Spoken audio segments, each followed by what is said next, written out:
suspect! Coming to get you, Bobber. Hi guys, my name is Barry and welcome back to the channel. I wasn't going to do this, but I was intrigued to find out, and I went onto Rotten Tomatoes and I was just looking at one of the Texas Chainsaw Massacre movies, the scores on Rotten Tomatoes, and I thought, wow, that's really low for that movie. And if that movie's low, I'm just trying to think what the other ones would be like, and surprisingly, they weren't as low as the one I was looking at.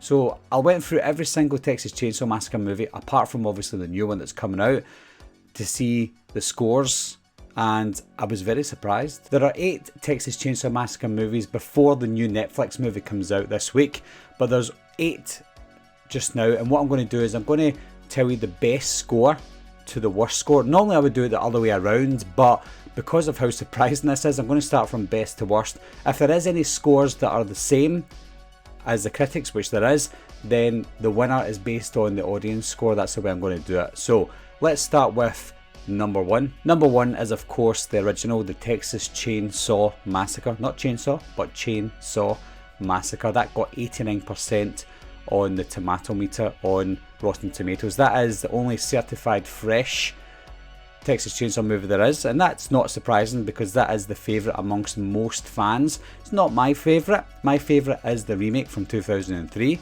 But the original has 89% and it's obviously worthy of that score. And then number 2 is the Texas Chainsaw Massacre Part 2. This is the direct sequel to the original. That got 47% on the tomato meter. And that is quite surprising because I like this movie. It's not the best, but it's more of a comedy than a horror. But 47% is, to me, is slightly low. But again, it went in a different direction than the original, so it was bound to get a lower score. But I didn't expect it to be 47%, especially because 47% is the second best in the franchise. And number 3 is the remake, the Texas Chainsaw Massacre from 2003. That got only 37% on the tomato meter. I have a feeling that if this movie came out today, the score would be slightly higher. I don't think it would be anywhere near 37%, surely not. That's 10% lower than the Texas Chainsaw Massacre 2, and it's just not possible.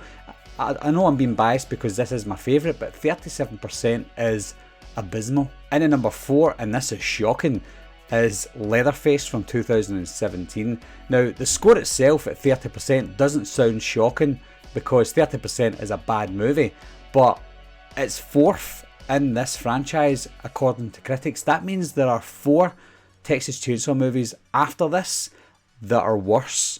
And I don't believe that. I think this is possibly the worst, or maybe joint worst. My ranking always changes with the Texas Chainsaw movies, but this one has to be bottom of the barrel, almost at least bottom of the barrel. And then number 5 is Texas Chainsaw, or Texas Chainsaw 3D from 2013. This just has 19%. And I think 19% is a fair score for this movie, because it is a terrible movie. The acting's cheesy, the lines that they have in this movie are also equally as cheesy. But 19% is roundabout right for this, but again, it's 5th on the list, which means critics believe that there's 3 movies in this franchise that are worse than Texas Chainsaw. And then number 6 is Leatherface, Texas Chainsaw Massacre Part 3 from 1990. This has also got 19%, but again, this was actually a decent movie. I remember really liking this movie the first time I seen it, and I have saw it a few times after it, and I watched it a couple of years ago for my Texas Chainsaw reviews. But I do think this one's a decent movie. It's not a bad movie whatsoever. Certainly not 19%, and it's certainly not anywhere near as bad as Leatherface from 2017 or even Texas Chainsaw 3D. And then number 7 is The Return of the Texas Chainsaw Massacre from 1994 or 1995, depending on where you're from. But this has got 16% on the tomato meter. Now, this is one I can understand because this one was batshit crazy. The acting from Matthew McConaughey was dialed up to 11 for Matthew McConaughey's standards. But there's something about this film that I like, and I know this is really terrible, but this is one of my guilty pleasures. Now, I can again understand the 16% tomato meter, and if I had to honestly score this movie, it would be below 30%.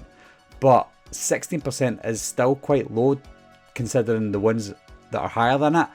But again, this is one I can understand, but certainly not the worst. And at number 8, the last one on the list and the most shocking of all is the Texas Chainsaw Massacre, The Beginning from 2006. This has a whoppingly low 14% on the tomato meter. 14%. Now this is possibly joint second or third in the franchise for me. The 2003 remake is the best for me, but in second place is sometimes the original or sometimes The Beginning. Parts, my second and third spot changes around from The Beginning to the original now and again. 14% though. This is considered the worst in the franchise. Now, yes, critics can be very critical. They might be looking for things that don't normally happen in a Texas Chainsaw movie, and because they didn't get what they wanted, they'll give it a bad score. But there's nothing about this movie that's bad. It's not a perfect movie, but it's not a 14% movie. I would give this in the region between 65 and 75%. It's the same with the original. I'd give that up to 75% as well. It's not a perfect movie, there's a lot of flaws, but The Beginning has a 14% score. That's just, I can't even comprehend how you would get to that point. So that is the scores that we have on Rotten Tomatoes. Yes, we don't have to take their word for it. Yes, we're all our own critics, but the scores are there, and they're there for a reason, because people want to see those scores and we want to discuss it as well. I disagree with most of the scores on that Rotten Tomatoes website. I even disagree with the original at an 89%. I'd say that should be a little lower because it has more flaws than you think. I think nostalgia and what it meant to people back in the 70s is clouding our judgment when it comes to movies like the original Texas Chainsaw Massacre. Yes, it's a masterpiece for its time, but when you watch it just now and you dissect it, it's not an 89% movie. And then when you look at Texas Chainsaw Massacre The Beginning, 14%? Absolutely not. So this is all in the lead up to the new movie that's coming out, Texas Chainsaw Massacre. They've cut off the, so it's its own movie now. I wonder what that's going to get on the Rotten Tomatoes. This could be a very surprising one. I think it's going to be a bad movie. It could be a good movie, but I could bet you any money that it's going to get a better score than the Texas Chainsaw Massacre The Beginning, whether it's better or not. 14%. It should be an easy thing to beat. Before the new movie gets its score, guys, what do you think it's going to get? I know we have no idea. I'm going to put down 35%. Off the bat, not seen the movie yet, I'm saying 35%.